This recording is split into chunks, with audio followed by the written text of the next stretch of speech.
বাংলাদেশের রাজনৈতিক নাটকের সবচেয়ে চঞ্চল আর তীব্র অধ্যায় যুক্ত হতে যাচ্ছে এক নতুন মোড়। দীর্ঘ 2 বছরের মৌনতা, অজানা অবস্থান আর অন্তরালের রাজনীতি কাটিয়ে অবশেষে সরাসরি জনসম্মুখে আসছেন ক্ষমতাচ্যুত সাবেক প্রধানমন্ত্রী শেখ হাসিনা। সহযোগিতা অব্যাহত থাকবে।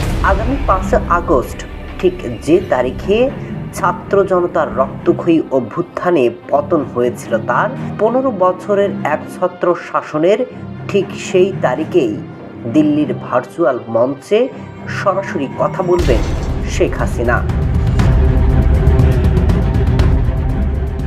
নয়াদিল্লি ভিত্তিক foreign correspondent club of south এশিয়ার উদ্যোগে আয়োজিত এই হাই ভোল্টেজ ভার্চুয়াল ব্রিফিংয়ে শেখ হাসিনা কেবল তার ভবিষ্যৎ পরিকল্পনায় উন্মোচন করবেন না, বরং শোনাবেন ঢাকায় ফেরা নিয়ে তার বহুচর্চিত roadmap. India is our tested friend, we always remember their contribution. তবে তিনি একা নন।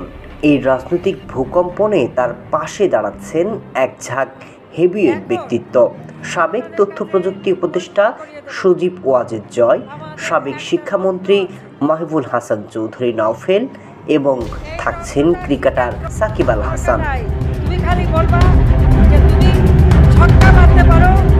বাংলাদেশের পট পরিবর্তনের পর এটাই হতে যাচ্ছে শেখ হাসিনার প্রথম আর সরাসরি রাজকীয় উপস্থিতি।